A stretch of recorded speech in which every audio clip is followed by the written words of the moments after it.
Привет, друзья! Я хочу вам рассказать о том, как поджарить дома на таком замечательном красивом костре, без копоти, без запаха, эти аппетитные, великолепные колбаски. У меня прямо течет слюна, когда я вспоминаю об этом.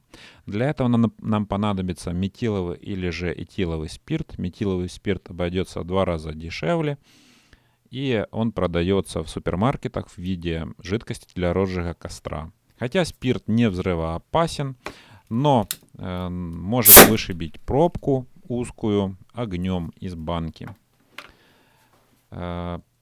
Посмотрим, как выглядит стол с свечами в виде сердечек, с восковой свечой в подсвечнике, с соусом и с палочками для удержания вот этих вот колбасок.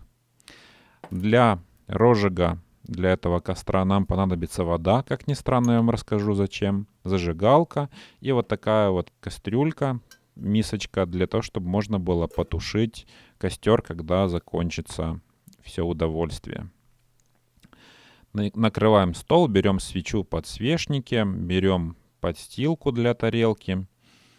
И в эту тарелку нужно обязательно налить воду. Она нужна нам для того, чтобы охлаждать емкость со спиртом. Температура кипения спирта около 70 градусов. Температура кипения воды около 100. А жира, который будет капать с колбасок, около 120-150 градусов. И эта водичка не будет давать выгорать, кипеть жиру, и будет гореть только спирт, который не коптит и не имеет запаха. Если же вы воду эту лить не будете, то будет гореть жир, будет перегреваться эта емкость, и она будет прожигать стол, подставку, может лопнуть тарелка. То есть эта вода обязательно, следите, чтобы она не испарилась полностью. Выключим свет, посмотрим, как горит это пламя. Я смотрю видео, и даже сейчас меня это пламя снимает стресс от работы. А представьте, как будет сидеть возле этого огонька. Вот так тушится огонь с помощью этой емкости.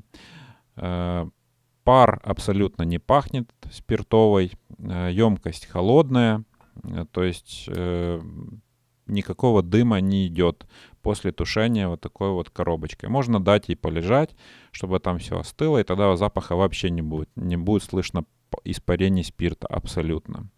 Накрываем стол, ставим колбаски, палочки для того, чтобы можно было поджаривать колбасочки. Соус. Я брал сметану с перчиком и солькой, и это все получается очень вкусно. Вы можете добавить на стол что-то свое, еще зелень или пивко, или что-то вам больше захочется. Деревянными палочками лучше жечь колбаски у края огня, а железными уже можно работать более смело. С вами был доктор Лом. Подписывайтесь на канал. До новых встреч. Пока-пока.